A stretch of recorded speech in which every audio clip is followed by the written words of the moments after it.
Suppressing the Holy Spirit. How do we suppress the Holy Spirit? Well, I can only speak through experience. This might be a little bit of a harder one for me to talk about, but I don't have anything. I'm an open book. And haven't been. But I think that's partly Satan not wanting me to say what needs to be said. And then me wanting to keep things in the dark. But when you bring things to light, it is freeing and it feels good. It feels good to have things in the open, honestly. So, and like I said before in other videos, is that I think I've said it in other videos. Not sure. As a Christian, we are called to bear the light. We're to be light bringers. Right? We have the Holy Spirit within us. We are to shed that light before men. But we can suppress that light and put a basket over it. And one of the ways we do that is with sin. Some of you may be like, oh, I'm not.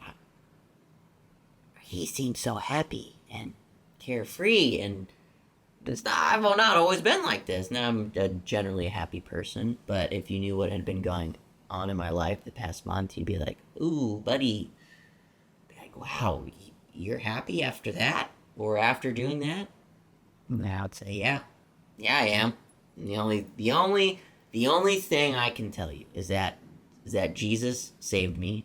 He continues to save me, right? And he pulled me out of my valley. It happened quickly. It was a quickening. It was a quickening experience. It was a quick 1-2 punch. He dragged me out from a lot. He dragged me out from falling back into sin, like I had said before, rummaging through, wallowing in the mud, going back to the trash can of sin. And we, as Christians, can suppress the Holy Spirit. And for me, it was going back to my old sin. What was my old sin? Before I became a Christian. Even when I became a Christian, this was things that I struggled with and things that I was letting go of, but it felt like they just came and they were just ripping me down, ripping me away from God, ripping me away from being filled with the Holy Spirit. One of them was drinking. Now, it is okay to have alcohol. And what makes me mad is when Christians say, like, oh, I don't drink. It's like, okay, you don't drink. So what? Who cares? Drinking is not a sin. Jesus drank wine. Okay, his first miracle was turning water into wine. Drinking is not a sin. Being drunk is a sin, right? Because as Christians, we're supposed to be consumed with the Holy Spirit and not with alcohol, right? We're not to be drunk. We're not to have 8 to 12 to 15 beers or 5 shots or whatever, or both, or all of them. We're not supposed to be out of our mind, okay? We're supposed to be out of our mind with the Holy Spirit. Okay, so drinking is one way I had suppressed the Holy Spirit all this year. And my drinking had gotten bad. It started probably in college, right? I would drink a lot, right, just to kill stress, but it wasn't bad. It was, depending on what your level of bad is.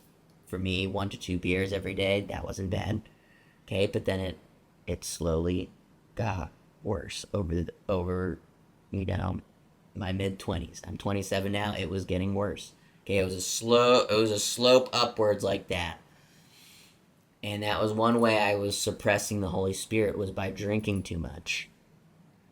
Another way was watching pornography. And that is something that I had struggled with for a long time. Right? Like I said, I'm an open book now. People look at me different. That's okay, right? I don't care, because God has saved me from that. And he continues to save me from that. And I pray to God that I don't go back to it, because it is such a mind-altering. Watching pornography, it does something to you that I really can't put into words. But if you're struggling with that, I know how you feel, okay? Because I've recently been pulled out of that. I've been clean now for like 4 months. Probably less than that. It's probably been like 3 months, okay? If we're being honest. But still, somebody would be like, oh, that's not a long time. But if you're in an addiction that is deep rooted and that you've had since you were 14 years old, then 2 months is good.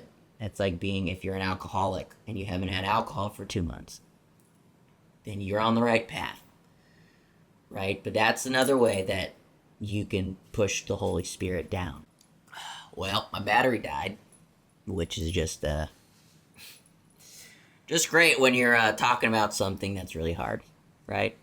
Something that you don't want to share, but you know you need to because someone needs it to hear it. Back to what I was saying. Pornography is another thing, a big thing that can really push the Holy Spirit down. Because it did for me, right? I can only talk from experience.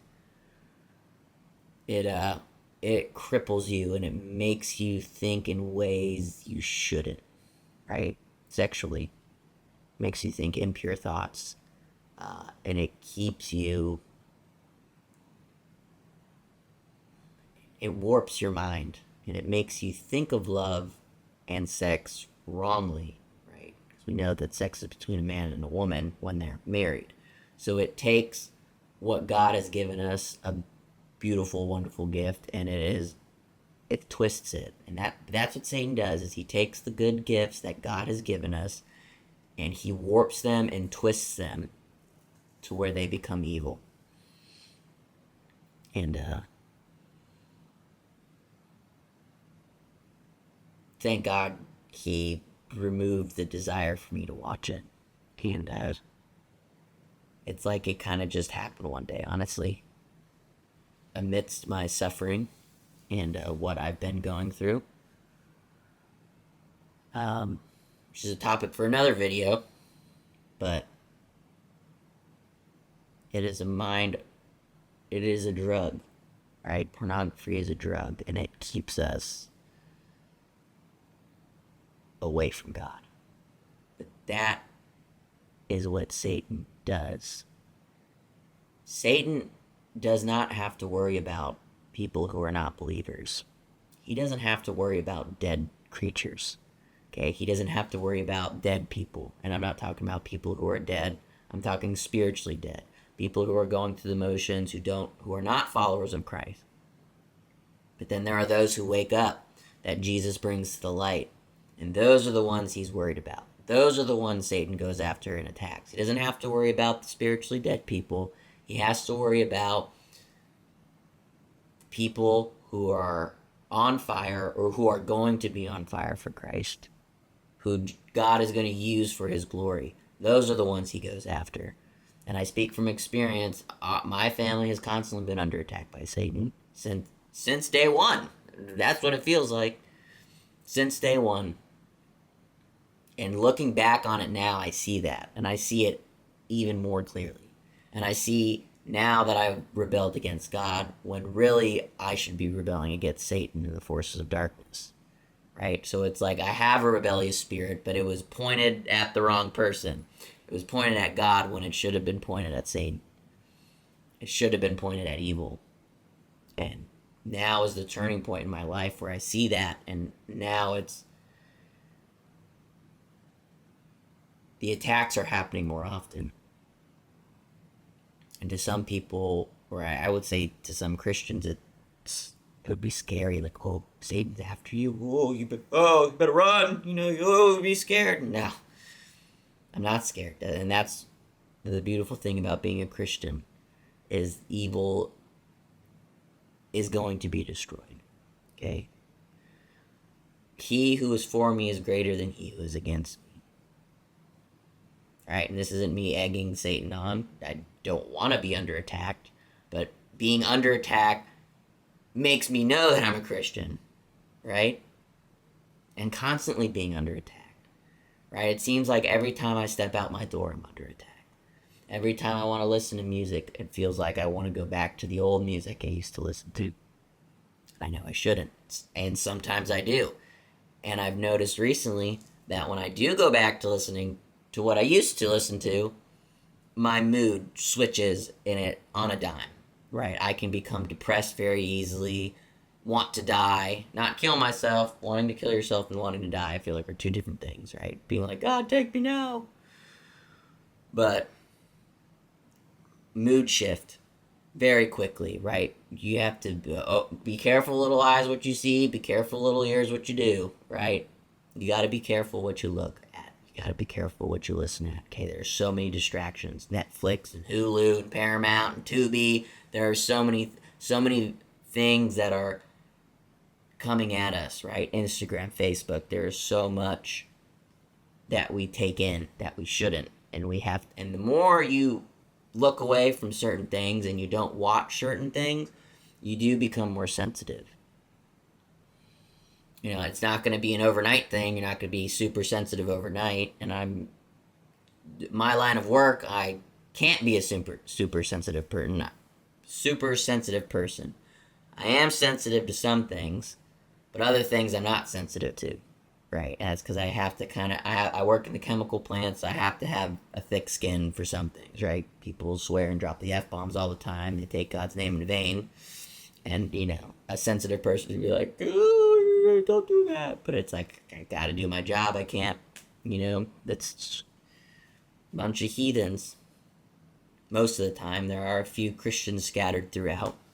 Like someone who goes to my church, works in the plants, you know, there are a lot of members of my church, or my old church, I should say, who work in the plants. So it's like we are scattered throughout, but, you know, hearing that kind of talk, it does desensitize you, right? Hearing the F-bomb dropped, every other word, you get desensitized to it. You do get used to it, but you have to be on your guard, and you have to put up barriers. You have to watch what you consume, watch what you listen to. I guess that's part of consuming, but you have to consciously make the decision to sift through what you're watching, what is entering into your mind. And it is not easy. And I will tell you this, it is not easy, right? You want to watch that show that everyone else is watching or listen to that music that everyone else is watching. Because if you don't, you're going to be an outcast and you're going to be made fun of. But the beautiful thing is, like I said before, there's plenty of music out there. There's plenty of TV shows. There's a YouTube galore, right? You can find something that is wholesome to watch. Now, it doesn't have to be Christian, right? Just because you're a Christian doesn't mean you only watch Christian things, right? The main thing is you watch something wholesome, right? They're not swearing. They're not having sex in it. They're not taking God's name in vain. There's not homosexuality in it. There's none of that, you know. It's a wholesome storyline. There's, you know, it's just good and wholesome. Yeah, it doesn't have to be Christian, right? Some people, right, we tend to go to the extreme. I'm one of those people. Let's just use drinking as an example. It's like I'm like either all out or all in. It's like, oh, instead of exercising self-control, I'm just not going to do it at all. Right? Because I do like having a cold beer after work, and there's nothing wrong with that. Okay, I work hard. I work 60 plus hours. Not every week, but you know, it's nice to come home after a hard day's work and have a nice cold beer. It's just like Ecclesiastes says, enjoy your food, your drink, and your work. So that's what's good for a man. Food, drink, work. 1, 2, 3. Food, drink, work. But you can't suppress the Holy Spirit. Rabbit trailed there for a little bit, but that's okay. I'm bringing it back in. You can't suppress the Holy Spirit. You gotta watch what you put into your mind. You gotta watch what you put into your body, right? If you eat crappy food, you're gonna feel like crap. If you put diesel into a gas tank, don't expect it to work. And the opposite way works true. Don't put gas into a diesel tank, okay? It ain't gonna work. You gotta watch what you put in here. You gotta watch what you put in here. Okay? Because it affects you. And it affects you in ways that you do not know. So be careful what you watch. Be careful what you listen to. Make the conscious effort to go through your playlist. And I have to do this constantly with my music. Okay? So I'm speaking from experience. I've got to go through, and if I see a little E next to it, which if you know, you know, right? E means explicit. Even if you really like that song, it's got explicit content in it. They're swearing. Get rid of it. You don't need it. There are many other songs you can listen to, so just get rid of it. Okay, you have to listen and even read, because you can do this on Spotify. They have a little microphone. Click it, and it has the lyrics. If they're talking about things that you don't want to show your mother, then you probably should get rid of that song. Okay? Plenty of other songs to listen to, just get rid of it. And that goes for anything. If you watch a movie that you wouldn't want to show to your mother, you probably shouldn't be watching it. Be careful. Be careful what you listen to. Be careful, little eyes, what you see. Be careful, little ears, what you hear. The Father up above is looking down with light. So be careful, little eyes, what you see. Or it also says feet and ears, right? Be careful, little feet, where you go. You gotta be careful. Guard your heart. Gotta guard your heart. Because Satan is after it. Okay, he's trying to pull you away from Christ. Again, I can speak from experience, because that's what he's done and tries to do to me. It's not fun, but that's just real life. That's just real life. As a Christian, you're going to get attacked, so you got to be ready. You got to put on the armor of God. You got to be ready for those fiery darts from the evil one, because they come, and sometimes it feels like a constant bombarding. But God's got you. He's with you. He's watching over you. So stay in the Word. Watch sermons. Listen to good music. Go through what you listen to, right? Go through what you listen to. For me, I'm a big music lover, so that's why I'm using this. Go through your Spotify playlist, your Apple Music playlist, whatever you listen to, and just read some of the lyrics of your songs. God will be like, hey, get rid of that. Get rid of that. You know what you shouldn't be listening to. Okay? And it's got a catchy beat. No. Okay? Not a good excuse. Get rid of the song. Okay? It's gonna help you. Your mind's gonna be clear. God's gonna be able to speak to you more clearly. If you've got empty hands, God's gonna put things in those empty hands. Okay? He wants you to let go. So let go. You gotta like the classic saying, let go and let God. You gotta let go of what you're holding on to. Let go of the music and the TV or even the books. Just let it go. You gotta give it up to God, and He will put better things in your hand. We hold on to rags when if we opened up our hands and let the rags go, God will give us riches. Okay? And He will shower us abundantly. So let Him do that. Gotta let go and let God. Love y'all. See y'all in the next one.